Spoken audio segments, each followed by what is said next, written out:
Previously on the adventures of the Better Duck 10.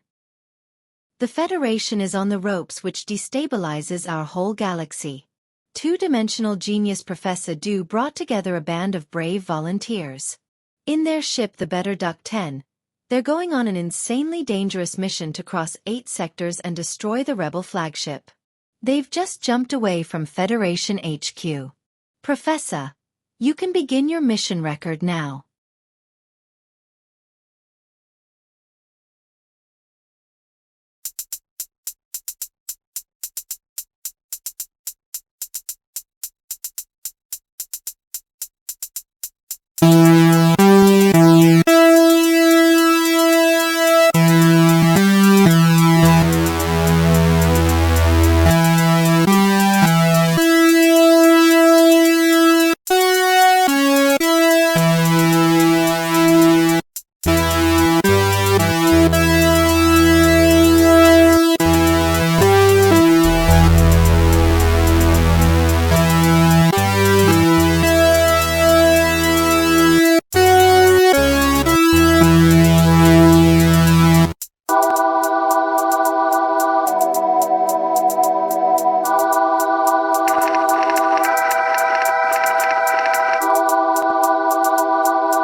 Thank you, Stella.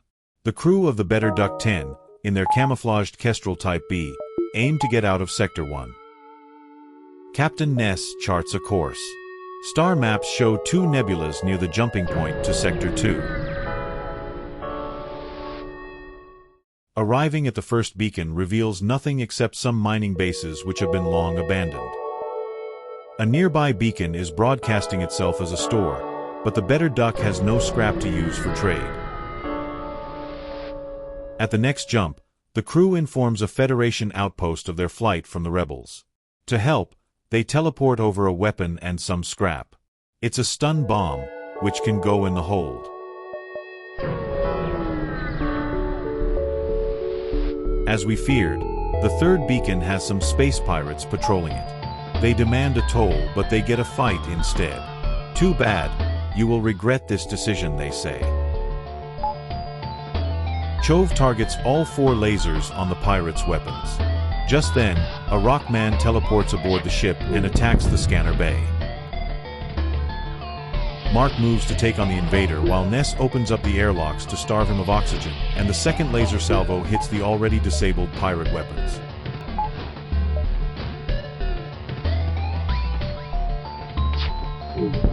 The pirates offer to surrender, but Better Duck needs all the scrap it can get, so their offer is rejected. Mark leaves the O2 depleted scanner room for the medical bay to get patched up, but the wounded Rockman doesn't follow. He teleports away. A third broadside blows the pirate ship to smithereens and leaves some scrap. Ness looks at the star map for the next jump location and decides to head for the store, but not before taking in one last jump in the hope of getting more scrap. A small rebel ship is stationed at this beacon, and Ness demands the surrender of their goods. The rebels immediately start charging their FTL drive so they can escape. Mark runs back to the shield bay to protect the ship while Chove targets lasers on the enemy weapons.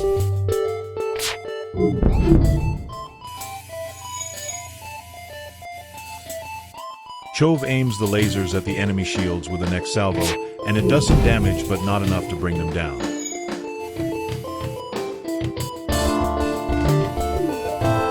Mark moves to the scanner room and sees the rebel ship in disarray. Chove turns the weapons on the enemy drone bay. The third salvo destroys the rebel scout and produces 15 units of scrap. Ness turns to the store looking for a trade. The ship broadcasting a trading signal was crippled by a band of pirates and are now selling gear so they can get home. They offer a variety of usable equipment. Ness decides to sell the stun bomb since the weapons bay is full and buy a long-range scanner which will enable the better duck to see more information on upcoming beacons and pick jumps more wisely. The long-range scanner shows a civilian ship in distress. They ask the crew of the better duck to lead them to their destination. Captain Ness decides it can't hurt and they offer some scrap as payment. Ness notes their destination on the star map as a quest. Next, Ness chooses to go to a nebula. It's dangerous, but it will make the better duck harder for the rebels to track. This nebula is in a plasma storm which cuts the ship's power levels in half. Still, a rebel scout lingers there and the crew engage it. Ness diverts power from the shields, which allows all 4 lasers to target the enemy weapons. But it leaves the duck defenseless and Mark moves to the weapons bay to do what he can. Chove fires, but so do the rebels. Concern! The rebel flak gun knocks out 3 of the better duck's lasers and wounds Chove and Mark. Buck comes in to rally them and they get to work repairing the weapons. The rebels will have been repairing their ship too, however, and they manage to bring their flak gun back online. Chove gets 2 shots away and disables their flak gun again before it can fire. Buck and Mark return to their stations once all 4 lasers are active. The enemy weapons are once again disabled, and Chove coordinates all 4 of the duck's lasers to fire again. The rebels power up their engines to attempt an escape before sending a frantic message. They offer some scrap, but it's their ship that is needed, not some tribute, so surrender is not accepted. Chove aims a broadside across the rebel ship.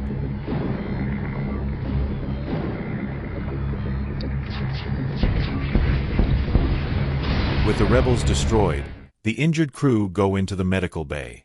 The scrap retrieved includes 2 missiles and a drone part. The ion storm proved to be dangerous, but the better duck carries on and Ness navigates to the next nebula beacon.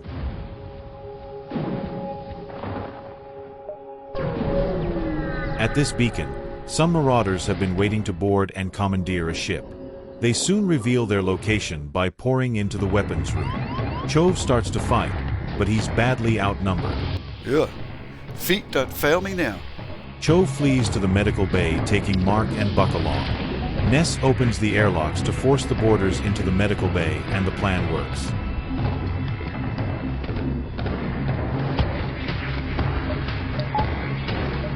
The crew of the better duck are able to be healed while fighting, and they make short work of the invaders.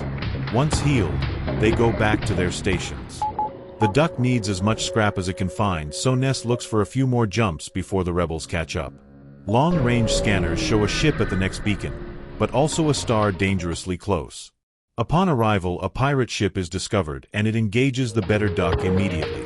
Chove targets the weapons bay with all 4 lasers, while Ness empties the ship of surplus oxygen. Solar flares from the nearby star will start fires aboard the duck and the less O2 on board the better. The pirates expected an easy kill, but now they're trying to run.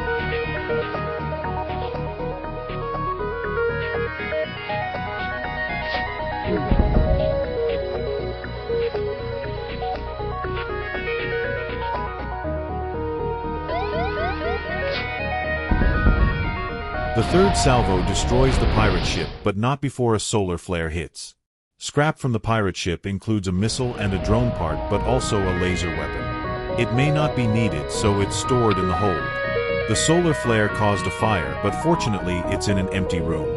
The crew dwell here as long as they can to let the ship fill with oxygen, but soon it's time to go as another solar flare looms.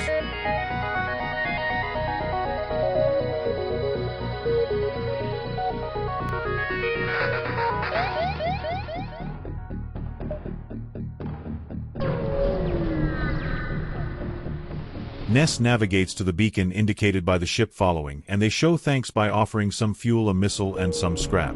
There's time for one more jump before the rebels catch up, so Ness takes the opportunity. Arriving reveals an automated rebel ship. It has no crew and therefore no need for oxygen, so it won't be bothered by the solar flares. It immediately attacks the better duck. Fortunately, it is only armed with beam weapons, so Mark will be able to keep it from penetrating the defenses. Chove scores hits on the enemy shield bay while Ness once again opens the airlocks. The second salvo targets the enemy bridge. Without steering, it won't be able to escape or evade the duck's attack.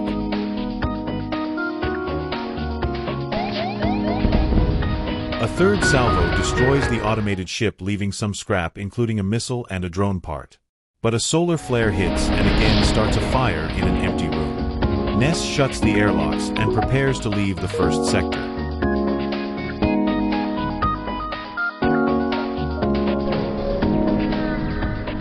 With the rebels about to completely overwhelm this sector, the better duck jumps to the final beacon. There, the crew find a nearby merchant who offers to trade 2 missiles for 9 fuel cells. That's a good deal because the better duck has no need for missiles. The trade brings the fuel reserves to 15, and the crew of the duck get their first look at the available options for the next sector. The better duck will have to jump through 7 more sectors, and from this exit beacon, jumps are possible to one area controlled by rockmen or another that has been lost to pirates. The crew choose to take their chances in the area dominated by pirates, because chaos always makes for good camouflage.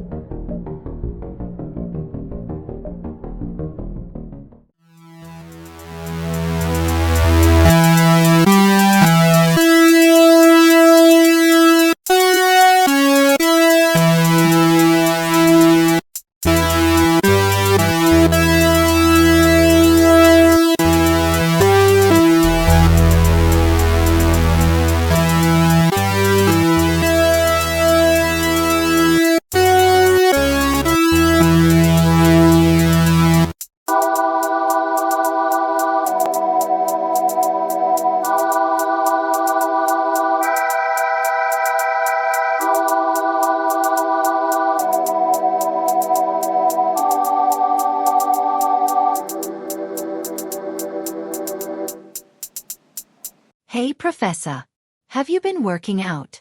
You look thinner. Are you making a 3-dimensional joke, Stella? You're the genius. Am I? If you are, I think it's too deep for me.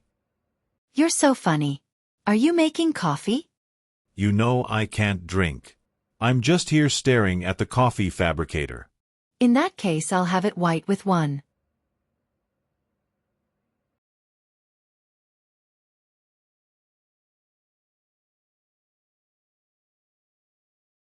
Okay then.